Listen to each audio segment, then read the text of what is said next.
बलि, मेरी बात मान। पहला प्रयास इंद्र को करने दे।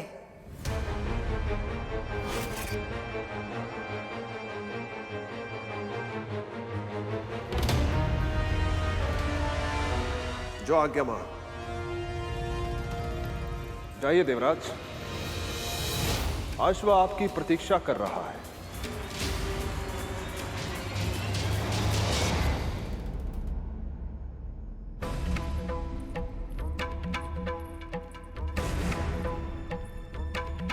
सब जाओ यहां से।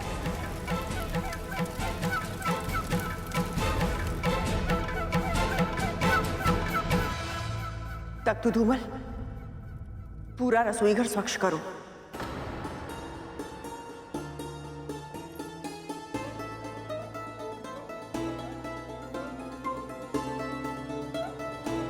माँ आखिर करना क्या चाहती हैं और क्यों कर रही हैं ये सब?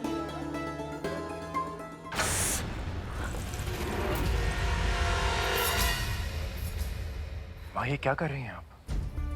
दासियों ने बताया कि आपने उन्हें बाहर जाने के लिए कहा। मैंने उस मूर्ख विंता को तो समझा दिया है कि बाबा कोई सिद्ध पुरुष नहीं है, किंतु सत्य तो यही है ना कि तुम्हारे पिता ने उन्हें नमस्कार किया था।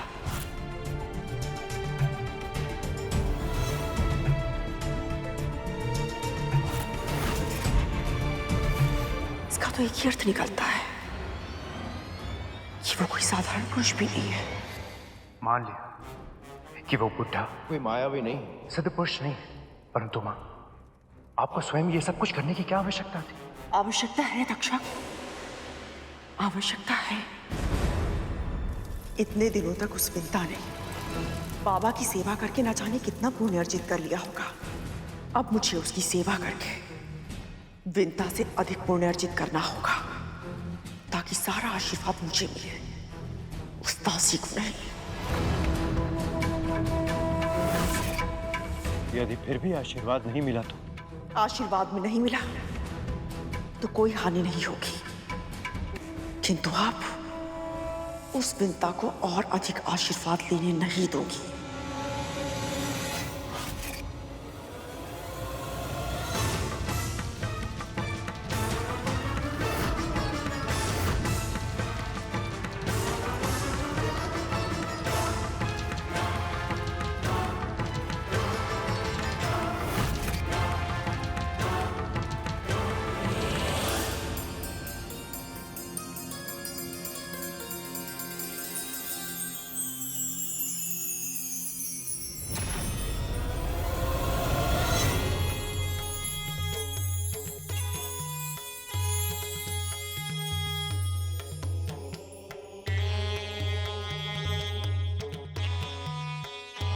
आज से तू और तेरे सभी देवता श्रीहीन हो जाएंगे।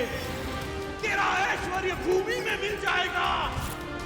हम तो तुझे यहाँ आशीर्वाद देने आए थे, किंतु अब हम तुझे श्राप देंगे। श्राप!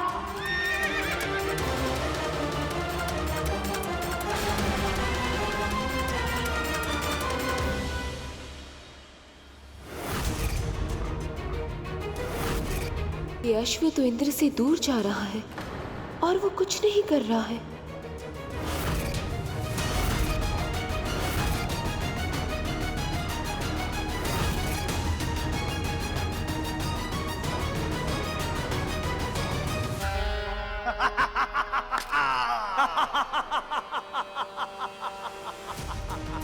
कहा था ना, असंभव है तुम्हारे लिए।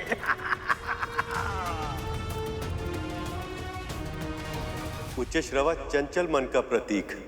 देवराज का मन उसे देखकर अतीत में भटक गए और इसीलिए वह उसे पकड़ नहीं पाया। समय की तरह जो एक बार छूट जाता है वो फिर पकड़ में कहां आता है। इस अश्व को केवल वही साध सकता है जिसे ना अतीत का दुख हो और ना ही भविष्य की परवाह, जो केवल वर्तमान में रहता हो। प्रभु यदि ऐसा है तो क्या असुर इसे साथ पाएंगे? कि तिथि माँ तो सदैव ही भविष्य की चिंता में व्याकुल रहती है। यही तो देखना है गरुड़।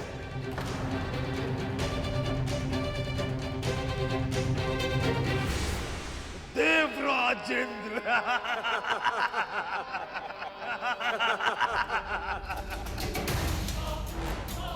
बलि, असफल होकर मत लौटना पुत्र, वरना ये देवता उपहास उड़ाएंगे। हाँ महाराज, अपनी श्रेष्ठता और शक्ति बनाए रखने के लिए हमें इस अश्व की आवश्यकता है। युद्ध में भी ये अश्व बहुत उपयोगी होगा हमारे लिए। प्रभु, महाराज बलि के कंधों पर अपेक्षाओं का भार कुछ अधिक ही हो गया है। इतने दबाव के बाद भी ये अपना सर्वश्रेष्ठ प्रदर्शन कैसे कर पाएंगे? पहली बार देख रहा हूं तुम दोनों असुरों के लिए चिंतित हो रहे हो। आप ही ने तो कहा था प्रभु, इस घोड़े को साधने के लिए मन पर नियंत्रण होना बहुत ही आवश्यक है, और यदि असुर अपने मन को नियंत्रित कर पाए तो ये तो पूरे संसार के लिए अच्छा होगा ना।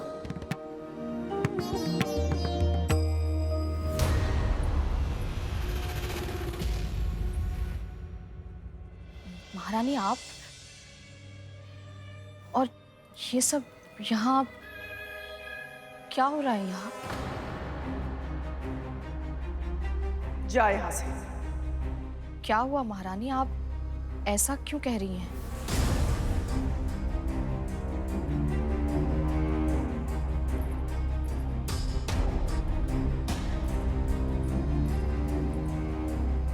झोली फैला अपनी।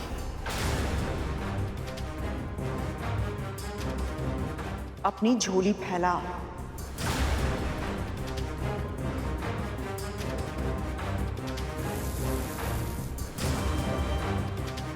ये कद्दू के बीज है। कहते हैं इन्हें खाने से स्मरण शक्ति तीव्र होती है। समझाया था ना कि अब तू बाबा का कोई भी कार्य नहीं करेगी। इतनी शीघ्र भूल गई तू? पर महारानी, इतना सारा कार्य आप अकेले कैसे कर? जैसे तू कर सकती है तो मैं क्यों नहीं कर सकती? पर बाबा को बहुत कम वस्तुएं प्रिय लगती हैं, उनका स्वाद। तुझे बाबा की चिंता करने की आवश्यकता नहीं है। अब तू स्वयं देखना, मैं अपने हाथों से ऐसा भोजन बनाऊंगी कि बाबा अपनी उंगलियां चाटते रह जाएंगे। जा यहां से, जा।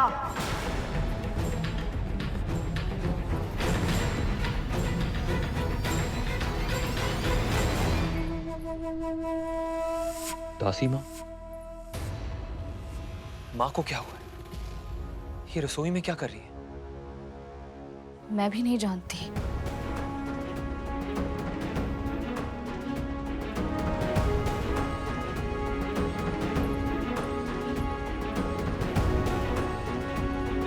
कुछ तो गड़बड़ जरूर है, मुझे पता करना होगा।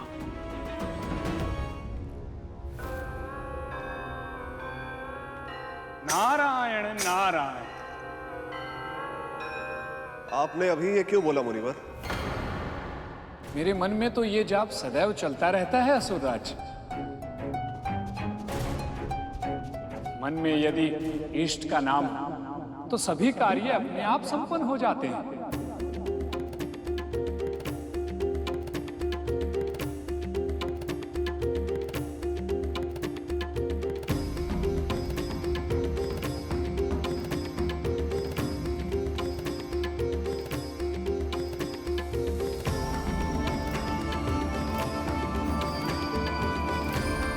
ओम नमः शिवाय, ओम नमः शिवाय, ओम नमः शिवाय, ओम नमः शिवाय।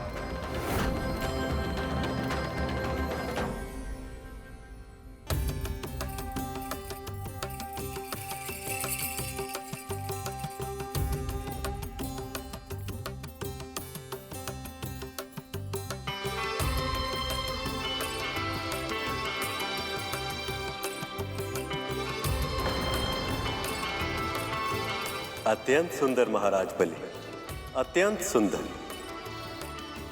जब मन को स्थिर करना हो तो उसे किसी ऐसे विचार में व्यस्त करना चाहिए जो उसे बहुत प्रिय हो, तब मन नहीं भटकता।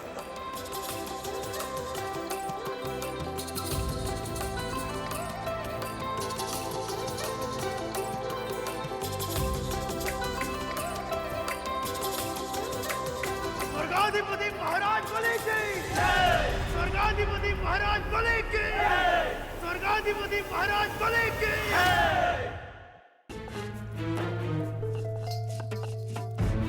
आज तो बहुत ज्यादा थक गए। हाँ तक तू फिर भी यह कार्य खत्म होने का नाम ही नहीं ले रहा है। मुझे नहीं पता था भोजन बनाने में इतना श्रम लगता है। पर मैं ये सोच रहा हूँ तख्तू कि विमाता विंता हम सबको इतना कार्य करते हुए देख के कितनी प्रसन्न हो रही होंगी, है ना?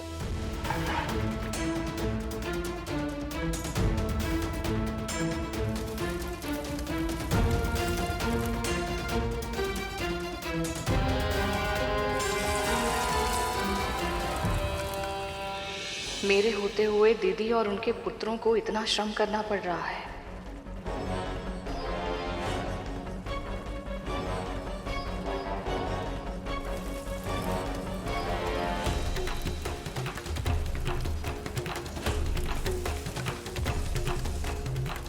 बाबा को इतने तेल और मसाले वाला, इतनी मिर्च वाला भोजन देंगे तो उनका स्वास्थ्य बिगड़ जाएगा। कहीं अच्छा करने के प्रयास में दीदी के साथ कुछ बुरा न हो जाए।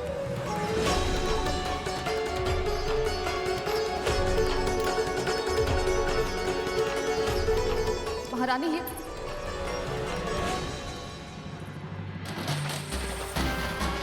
असुरराज महाराज बलि की स्वर्गाधिपति महाराज बलि की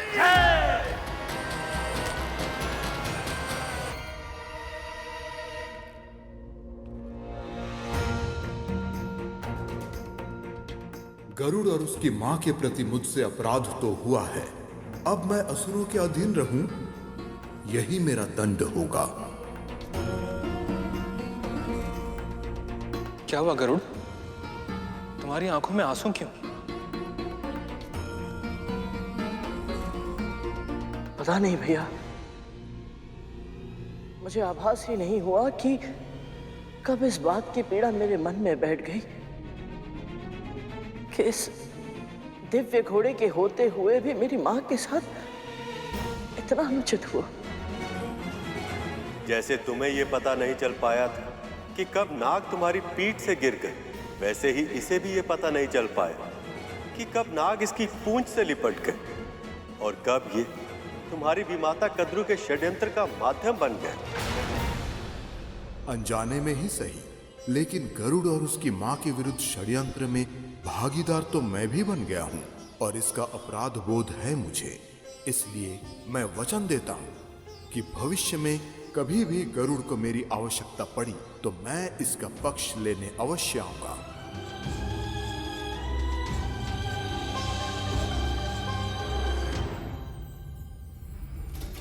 महारानी रुक जाइए। महारानी मेरी बात सुन लीजिए। महारानी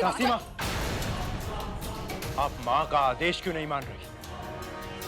जब माँ ने आपको स्वयं से दूर रहने के लिए कहा है तो उनकी छाया बनने का प्रयास क्यों कर रही हो? क्योंकि मैं अपनी दीदी को कष्टों से घिरते हुए नहीं देख सकती। माँ कष्टों में क्यों घिरेगी? क्या उल्टा सीधा बोल रही हैं आप? दीदी ने बहुत तीखा भोजन बनाया है जो बाबा के स्वास्थ्य के लिए हानिकारक है। यदि वो क्रोधित हो गए तो क्रोधित हो गए तो कहीं ये दिव्य बाबा माँ को आशीर्वाद देने की जगह श्राप न देते।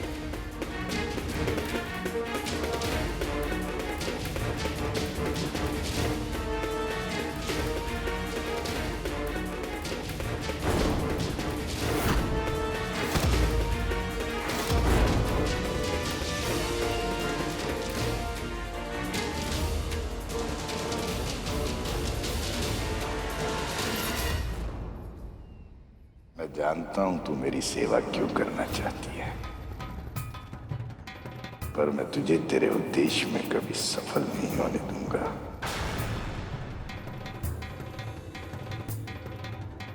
बाहर से क्यों घूर रही है?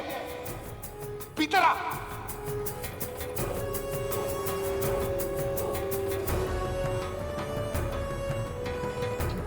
कौन है तू? मैं महर्षि कश्यप की पत्नी कद्रू और इस महल की महारानी। इस नाते आप मेरे भी अतिथि हुए। आज से मैं आपकी सेवा करूंगी। सेवा करेगी? कर सेवा, किंतु पहले मेरे हाथ धुलवा।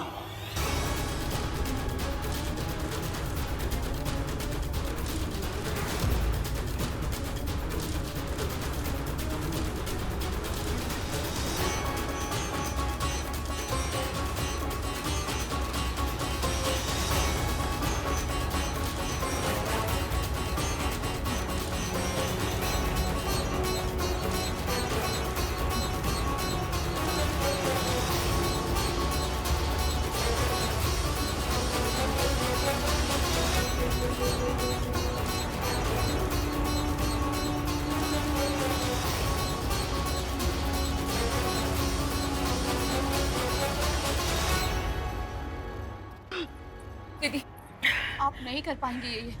मैं हूं ना, आप मुझे करने दीजिए ये सब। रहने दे। जा, मुंह पे बांधने के लिए कुछ लाके दे।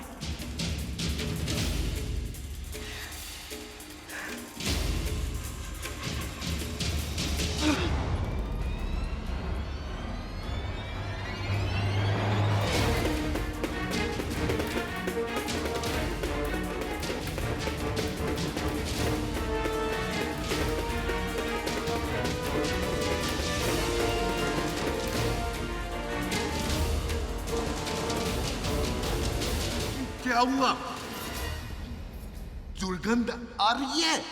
नहीं बाबा, दुर्गंध की कोई बात नहीं है। वो आपके घाव बहुत गहरे हैं ना, तो मैंने अपना नाक और मुंह ढक लिया ताकि मेरे तन के कीटाणु और विषाणु आपके घाव पर लगकर उन्हें कहीं अधिक संक्रमित ना कर दे। वाह, कितने अच्छे संस्कार है तेरे। माँ तो गुरु दत्तात्रेय से झूठ बोल रही है। हाँ तख्तू, इन्हें नहीं पता कि गुरु से कोई सत्य नहीं छुपता। कहीं ऐसा ना हो कि इस असत्य के कारण माँ को कोई दंड मिल जाए।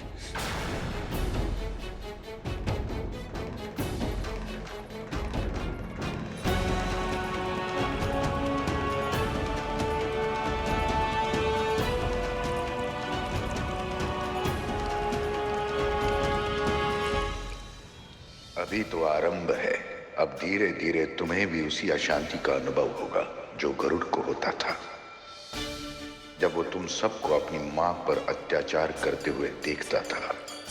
हे नारायण, बाबा को क्षमता दीजिए कि वो किसी तरह ये भोजन कर पाए, वो भूखे ना रहे।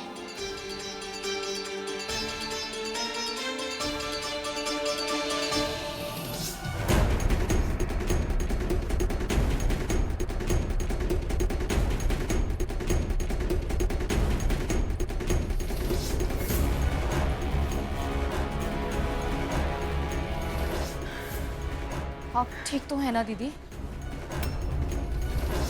जिस बहन ने इसके साथ इतना बुरा व्यवहार किया है, उसे इस दशा में देखकर भी इसके मन में दया ही उपज रही है। इस करुणा का, इस सात्विक सच्चे व्यवहार का पुरस्कार विंता को अवश्य मिलेगा।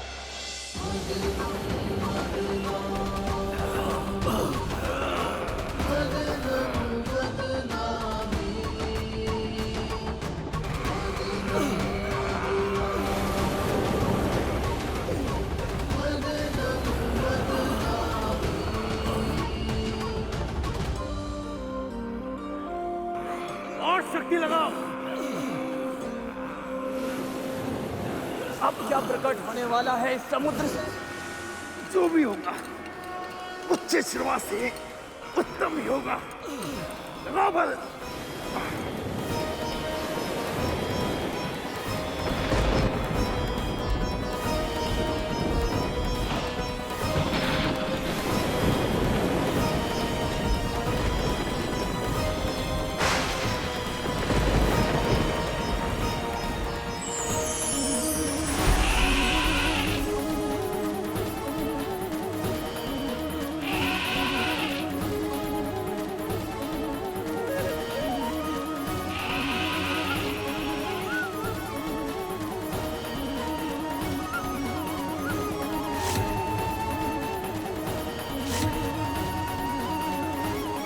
ऐरावत ही हैं जिन्होंने इंद्र के साथ मिलकर ऋषि दुर्वासा का अपमान किया था, जिसके कारण सभी देवताओं को श्रीहीन होना पड़ा था। कहीं ऐसा ना हो कि इनके आगमन पर मेरा और श्री लक्ष्मी का मिलन कुछ और समय के लिए टल जाए।